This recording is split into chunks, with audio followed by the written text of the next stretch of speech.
Hi అండి అందరికీ. ఇదిగోండి చూడండి, కోడిగుడ్లు దీంతో పులుసు పెట్టబోతున్నా నా స్టైల్లో.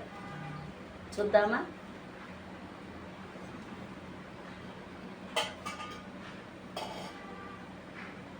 ఆయిల్ ఒక గంట వేసుకున్నా, కానీ వేయించుకోవాలి కదా, మరి బాండీకి అతుక్కుంటాయి. కొంచెం ఆయిల్ ఉందనుకోండి, అతుక్కు చాలా బాగుంటాయి.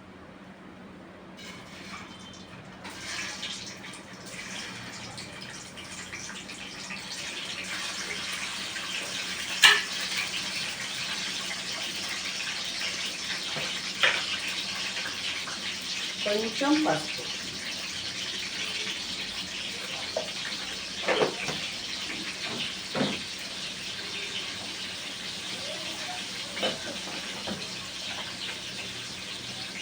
కొంచెం సాల్ట్,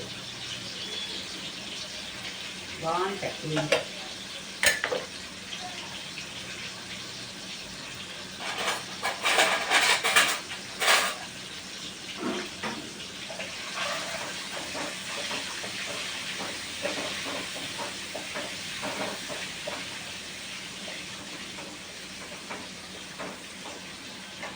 చూడండి, ఇవి బాండీకి అతుక్కోవన్నమాట.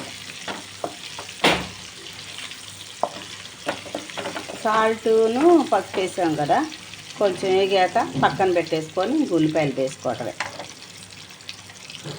ఇవిగోండి వేయించి పెట్టుకున్నా ఉల్లిపాయలు. చూడండి,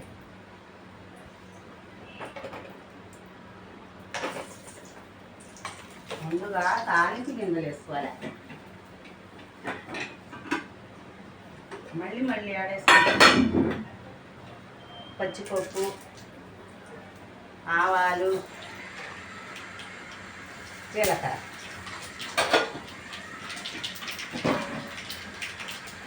వీటిలో వేడితేనే బాగుంటుంది.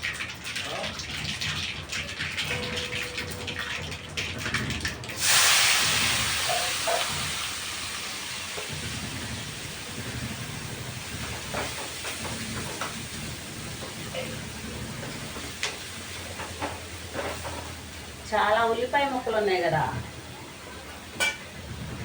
ఇంకొంచెం ఆయిల్ పట్టింది.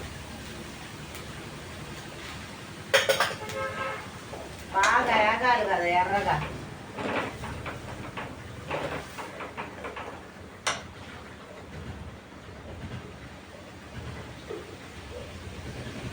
చూసారా, ఇలాగ ఏగాలండి.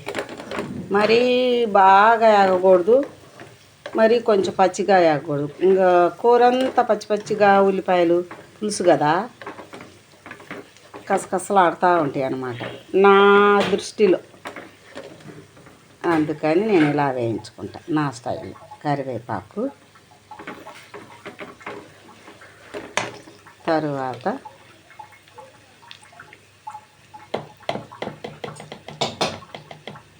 ఇదిగోండి అల్లం వెల్లుల్లి పేస్ట్. ఇది కొంచెం వేగాక కొంచెం వేగాలండి. ఇదిగోండి కొంచెం పసుపు వేసాను, తర్వాత కొంచెం 2 గుప్పెళ్ళు టమాటాలు, అంతే. చూడండి వేగిపోయాయి. ఒక స్పూను పులుసు కదా, 2 స్పూన్లు పట్టిద్ది.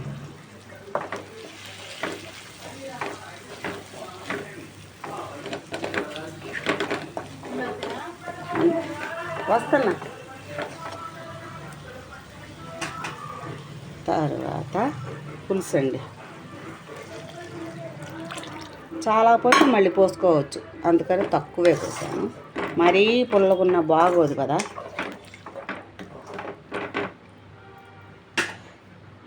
చూడండి అయిపోయింది పులుసు. ఇక ఎగ్గులు వేసుకోవాలి.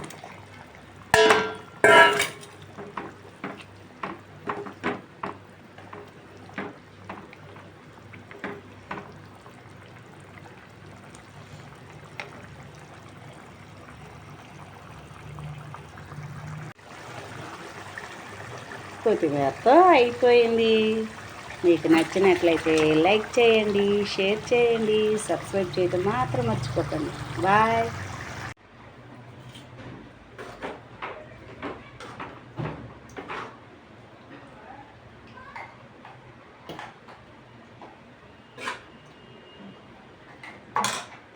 ఇదిగోండి, బాగుందా? చూసారా? టమాటా ముక్కలు ఇలా ఉంటే పంట కింద చాలా బాగుంటుంది.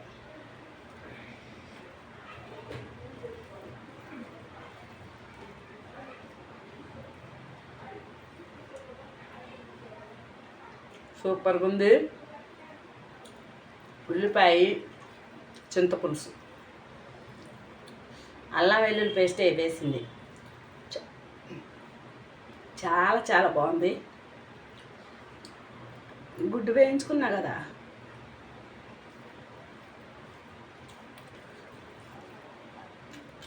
కాలిపోతుంది.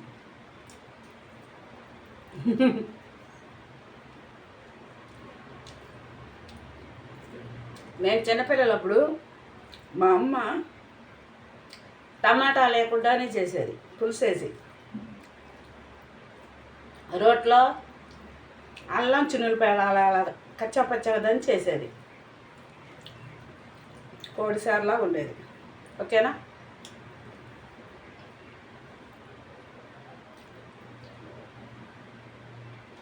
చాలా బాగుంది. నా స్టైల్లో చేశాను. మీకు నచ్చినట్లయితే లైక్ చేయండి. Bye bye. నోట్లో పెట్టుకుని బాయ్.